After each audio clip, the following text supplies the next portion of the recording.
been having conventions for more than 100 years in this country. We've never had to go through such a thing. But this is shocking. Yeah, we respect the national flag. We respect the national anthem. It's only that we don't venerate it. You will never see Jehovah's Witnesses take to the streets, demonstrate against the governments. Even at such an hour, at this, we are calm. We trust in the government machinery. Dominic Martin, the alleged perpetrator, has had no association with Jehovah's Witnesses for many years. It's been nearly a week since multiple blasts took place at a convention center in Kerala, where 3 Jehovah Witnesses died in those blasts and over 50 people were injured. Joining me today is Joshua, who is the national spokesperson of Jehovah Witnesses. Thank you so much for speaking to the News Minute.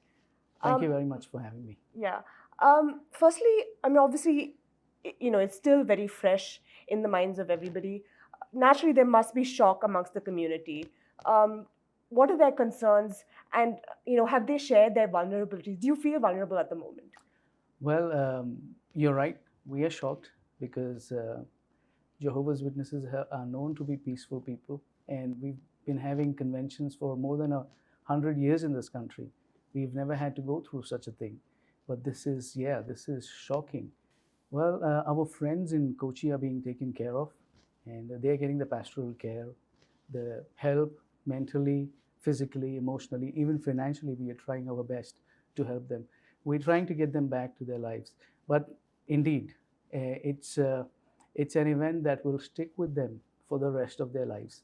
So we are praying for them. The international community of Jehovah's Witnesses are praying for them, and we are trying to get back to our lives.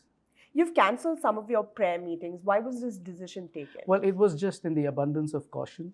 We wanted to make sure that our people back there in Kochi are provided security, we are safeguarded, and as soon as we hear something from the police, or we feel it is safe to go back to the meetings, we will definitely have in-person meetings. So the meetings are being held on video conference. So it's not cancelled, it is still being held on video conference. But this is only in Kerala, or is this across the country? Well, we've taken some measures in other states, but slowly we are getting back to normal. Okay. So Dominic Martin, in his confessional video, he's made a lot of claims. He said that the reason that he targeted the congregation was because he felt that the Jehovah's Witnesses was anti-national. Now that video went viral, and over 1 million people have watched it. How do you react to his some of his statements? We've repeated that statement again and again, that his claims are false, and they are misleading, and it is highly offensive to Jehovah's people, Jehovah's Witnesses in India and worldwide. Like I said, Jehovah's Witnesses are peaceful. Somebody wants to sensationalize things, and that is what they are doing. But we are still waiting for the police to, come up with clear-cut the picture, and we will see what the clear motives are of the individual, of the alleged perpetrator. You said that the Jehovah's Witnesses has been in India for 100 years. Can you tell us a little bit about the growth of the Jehovah's Witnesses in India? How has it grown since then? Yes, Jehovah's Witnesses had its, you can say that Charles Taze Russell, who was a preacher, he was a Bible student himself. On his world tour, he came to India in 1905. Ever since then, there have been some presence of witnesses in this country. And slowly and steadily, we have grown up to 57,000 now, more than 57,000. So in 100 years, we've come up to 57,000. So our basic aim is we are evangelizers, and we take our message to people. It is a happy message that very soon the Creator, God, is going to bring peace on the earth and comfort and hope for people, because we were living in terrible times. Bad things happen to everyone. So that's our message to people from the time we've been here in India. In fact, we have had our start in the 1st century. Jesus is our leader, and our beliefs are based on his teachings, as well as the teachings of his apostles that were started in 1st century. And then it spread to the Asia Minor of that time, of the then known world. And our modern start here in India is, like I said, from 1905. So you said you have about 57,000 members across India. A lot of your congregation is based in Kerala and here in Karnataka. Your headquarters is here in Bengaluru. So, I mean, why is it, so that Kerala and Karnataka is where most of your members are? Is there any particular Well, reason? we have members in Tamil Nadu. We have members in Andhra Pradesh, Telangana, in Maharashtra, in Delhi, in Punjab, in Northeast. So all over India, we're spread. The 57,000. Yeah, most of them are down south, but we have our presence in all over India. Globally, the Jehovah's Witnesses, the message has been that, rather, you're very clear that, one of the stands that you've taken is that you will be politically neutral rather. And therefore here, you don't believe in the national flag and the national symbol. What is the rationale behind this? Yeah, we respect the national flag. We respect the national anthem. It's only that we don't venerate it. Jehovah's Witnesses give sacred devotion to their God, and we give sacred devotion to Jehovah. So that's been our priority. And we feel that singing the national anthem as well as saluting the flag are veneration of the nation and the flag. So that is our stance. We give Caesar's things to Caesar, but God's things to God. Having said that, Jehovah's Witnesses are the most law-abiding citizens. You will never see Jehovah's Witnesses take to the streets, demonstrate against the governments. Even at such an hour, at this, we are calm. We trust in the government machinery to support us and to bring the perpetrators to justice. So Jehovah's Witnesses are the most law-abiding, honest, industrious citizens. And that's how we show our support, our loyalty to the nation. Do you believe that, after these attacks, I mean, obviously people are curious about Jehovah's Witnesses. I mean, 57,000 people is still a small number of people in a country that's 1.1 billion, right? So do you think that there are going to be a lot more questions on you? There's going to be a spotlight on you. Is that a concern? It already has been a spotlight. We've had 2 times newsmen come to us. Other media outlets are coming to us. And yes, I mean, we are happy.